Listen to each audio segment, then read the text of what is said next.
Minute का dictation है रामधारी गुप्ता जी का, खंड 1 से प्रतिलेखन संख्या 19-20। डिक्टेशन शुरू होता है अब।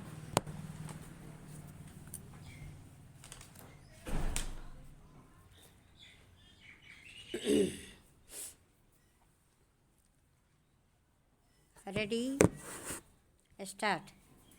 महोदय, जब तक अहिंदी भाषी हिंदी को हृदय से स्वीकार नहीं करते तब तक वह राष्ट्रभाषा का स्थान नहीं पा सकती, और यह तभी हो सकता है जब वे यह समझें कि इसमें उनका भी योगदान है और उन्होंने इससे केवल लिया ही नहीं बल्कि इसे कुछ दिया भी है, और उन पर कोई दूसरी भाषा लादी नहीं गई है, बल्कि यह उनकी ही भाषा है। मेरे कहने का अर्थ यह नहीं कि आप उनकी ही व्याकरण अपना लें। इसका अर्थ यही है कि आप उदारतापूर्वक जितना ले सकते हैं ले लें।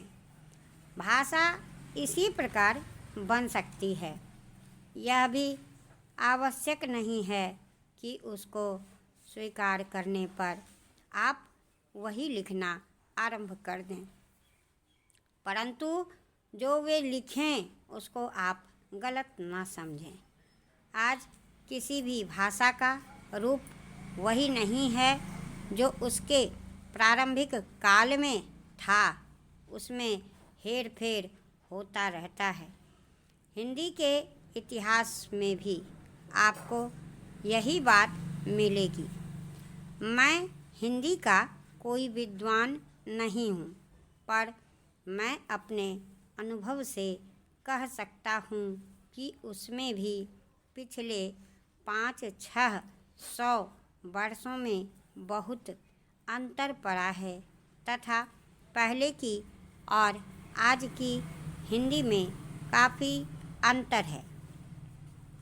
इसलिए नवयुग में जब वह देश की भाषा बनने जा रही है तो उसमें थोड़ा अंतर करना भी पड़े तो वह स्वीकार कर लेना चाहिए, जिससे उसका अन्य प्रदेशों के लोगों के साथ मेल बैठ जाए।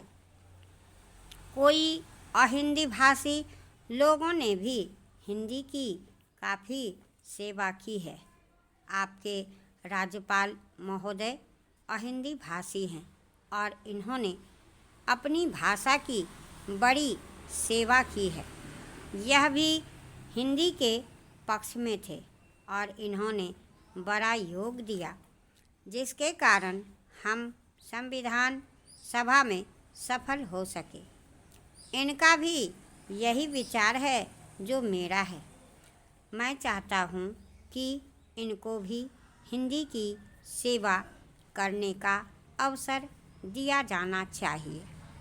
उसका फल हिंदी के लिए और देश के लिए अच्छा ही होगा। मानपत्र में आपने संस्कृत के संबंध में कहा है।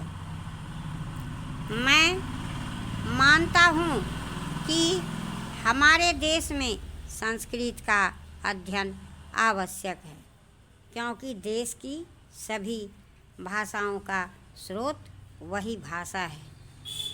संस्कृत से हमारा संबंध अटूट है। इसकी पढ़ाई लिखाई कम हो गई है। यह हमारे लिए दुख की बात है। मैं आशा करता हूँ कि इसकी उन्नति होगी। महोदय, मैं अपने बारे में कहता हूँ। जब मैं छोटा था और कॉलेज में पढ़ रहा था, तब रूस और जापान के बीच युद्ध छिड़ा। उस समय समाचार पत्रों में जापान के संबंध में बहुत सी बातें छपा करती थी। उनमें एक बात यह भी थी कि जापान में समरिया जाति के लोगों ने अपने सब अधिकार वहाँ के राजा को दे दिए थे। उसके बाद जापान बड़ी उन्नति कर सका। हम लोग यह पढ़कर आश्चर्य और सराहना करते थे। उससे बढ़कर हमारे यहाँ के लोगों ने स्वराज्य स्थापित होने के बाद 1-2 वर्ष में एक उदाहरण उपस्थित करके दिखाया। हम भी अपने हजारों वर्षों के इतिहास को नहीं भूलेंगे।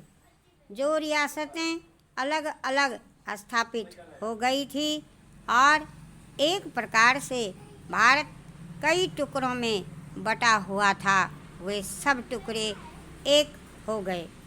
आज ब्रिटिश भारत और देसी रियासतें मिलकर एक हो गई हैं। उसके बाद हमारे सामने यह प्रश्न आया कि भारत के लोग केवल स्वराज्य से ही सुखी नहीं हो सकते, उनको किसी न किसी प्रकार सुखी बनाना है। इस संबंध में सरकार ने अपनी ओर से प्रायः सभी राज्यों में जमींदारी और जागीरदारी उन्मूलन के कानून उपस्थित किए और वे कानून पास हुए। प्रसन्नता की बात तो यह है कि बहुत से स्थानों में कानून उन लोगों की स्वीकृति से तथा उन लोगों की सलाह से पास किए जिनकी जमींदारी और जागीरदारी समाप्त हो जानी थी। यह भी देश प्रेम का उदाहरण है। उन लोगों ने अपनी संपत्ति का त्याग इसलिए किया कि उससे सारे देश को लाभ पहुँचे। वह काम भी लगभग पूरा हो गया और पूरा होता जा रहा है। हमारे सामने मार्ग प्रशस्त है और अब हमें इस पर चलने की शक्ति चाहिए।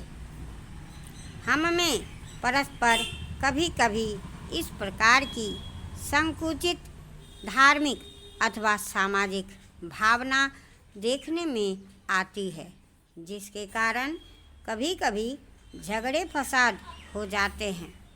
हम इस चीज़ को भी दूर करने का प्रयत्न कर रहे हैं। हमारे संविधान में साफ साफ बता दिया गया है कि कोई चाहे किसी भी धर्म का क्यों ना हो, किसी भी जाति का क्यों ना हो, इस देश में सबको समान अधिकार है। गरीब से गरीब आदमी को भी वही एक वोट देने का अधिकार है जो कि राजा साहब को है या मुझे। धर्म के नाम पर किसी प्रकार का भेदभाव नहीं किया जाता है। इसी कमी को पूरा करने के लिए हमें उत्पादन का व्रत लेना चाहिए। गांधी जी का यह कहना था कि धनी लोग इस बात को समझें कि उनके पास जो धन है वह जनता की धरोहर है। अध्यक्ष महोदय, मैं आपका आभारी हूँ कि आपने मुझे बोलने का अवसर दिया।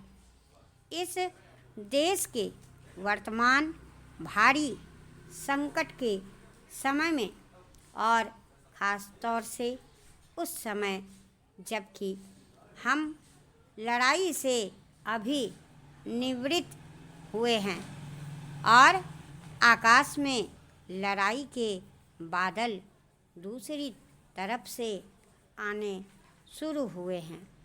हमारे अर्थ मंत्री ने जो बजट पेश किया है वे इसके लिए बधाई के पात्र हैं।